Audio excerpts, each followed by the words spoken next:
Hi, Judge Andrew Napolitano here, and you are on Freedom Watch with my good friend and colleague from the mountains of West Virginia, Fox News digital politics editor Chris Stirewalt. Chris, do you get the sense that Rudy Giuliani is playing over his head in the defense of the president, so much so that he might actually be putting the president in jeopardy with these wild, maniacal, disjointed explanations and personal attacks on Michael Cohen, who's probably going to be a government witness? Well, there's all kinds of lawyers in this world, and you've seen them all in your courtroom. And what we're witnessing here is people say, we don't want to try this case in public. These are lawyers trying a case in public, right? You have, in the court of public opinion, you've got Giuliani doing battle not just with Cohen, but with Cohen's mouthpiece, who is a veteran of all of this stuff, Lanny Davis, right, who worked for the Clintons in the thick of all of that. And they're trying to box each other out. And then you've got Michael Avenatti zinging in here and there to do battle with these folks. And it does all look like a mess. And it would all give, maybe put it this way, for the rest of America, this is sort of a taste of what you get to read in the New York Post every day about the wild, woolly world of New York jurisprudence. Do you get the sense that Gabe Sherman's piece in Vanity Fair this morning is correct? General Kelly is furious at this and wants the president to fire Rudy. That's the president's chief of staff. Don McGahn, the chief White House counsel, furious at Rudy and wants the president to fire him. Is that stuff likely true?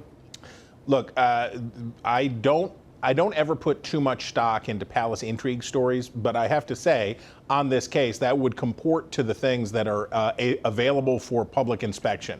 And I would also say that anytime you have a White House under siege, and this is very much a White House under siege in the same way in the summer of 1973, in the same way as 1997, this is a White House under siege, and it's hard enough to execute the basic functions of the office when you are under siege that way. But Trump and Giuliani are fighting on multiple fronts. Instead of being focused on the Mueller probe, which is really kicking into the final and terminal phase now, they are also looking at the squabble with the president's former lawyer and the women that he allegedly paid off and all of that stuff, which is a further distraction from a distraction. Do you think that there might be a method to the president's madness?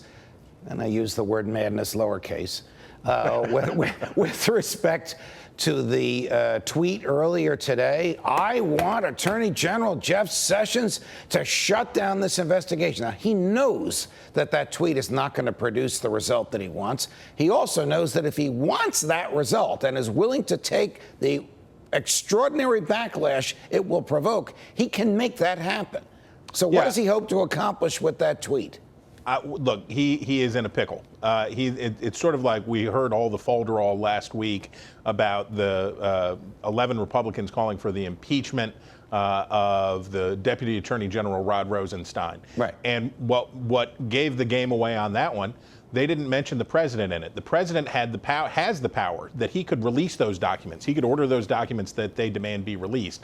But they don't go to him because in the end, people don't really want it out. What they want is the issue, and they want to talk, they want to fulminate, they want to keep the base attached. You know the old joke, you know what you do with your political base? You treat them like mushrooms. You keep them in the dark and you cover them with horse manure. And that's what politicians know how to do. And I think a lot of this for Trump is he wants to act out. He wants to not be a prisoner of this probe. But as the Manafort trial moves forward and we get into this terminal phase, the president's frustrated and he wants to be an actor in this, not a victim of it. And it gets tough. And I think these tweets reflect, just as you say, he could do something about this if he wanted to, but he's afraid to act because he knows what the consequences would be. Is Rudy in danger of drawing too much attention to himself, given that his client always wants to be the center of attention? Well, I will say this, and I want to say this in the least unkind way possible. I don't think that Rudy is in danger of covering himself in so much glory that the president becomes resentful of it. It has been a uneven course, to say the least.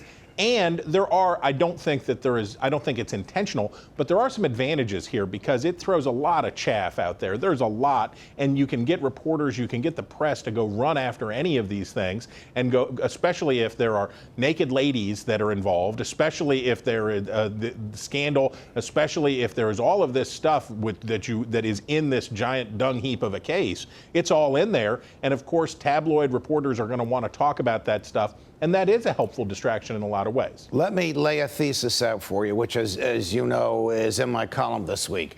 Is it just possible that Bob Mueller is giving Rudy Giuliani enough rope with which to hang himself? Because you know that when defense counsel starts intimidating witnesses in public, the consequence is often, let's go to court and get rid of this defense counsel. And the person who perfected that art was a young federal prosecutor here in New York City named Rudy Giuliani. Rudolph Giuliani, he was the guy. Right. I think with Mueller, and I think we're seeing this now, as you see his investigation reportedly referring to the Southern District of New York, cases against prominent Democrats like Tony Podesta, Greg Craig, about their potentially shady dealings and those things. I see in Mueller right now a desire to get, he must hear and must feel a person of as long a service and good service as his must feel the urgent need that so many in the country feel. We have to bring this to a conclusion. We need an answer and we need a result, and the sooner the better. Do you share my view that Rudy has diminished his reputation in the legal and judicial and place where he was once held as a demigod, law enforcement communities, by the rantings and ravings that we've heard on Fox and Friends, on Outnumbered, and on Hannity? Well, all I know is that Babe Ruth was, I'll say definitively, the greatest baseball player who ever played. Ted Williams was an awfully good baseball player. Babe Ruth stayed too long and ended up picking blank with the chickens out on the biscuit circuit, trying to keep a career alive when it was too late. Ted Williams hit a grand slam, walked back into the dugout and said, "I'm done," and retired right there and then. I think there is a good way and a bad way to bring a notable and successful career to an end. And there's a right way and a wrong way. And there's the Stirewalt way of explaining these things. So brilliant, so unique, so West Virginia. Chris, I love you. Thanks very much. Love you too, Judge. From New York, defending freedom whenever they let me, Judge Andrew Napolitano here. See you next time, America.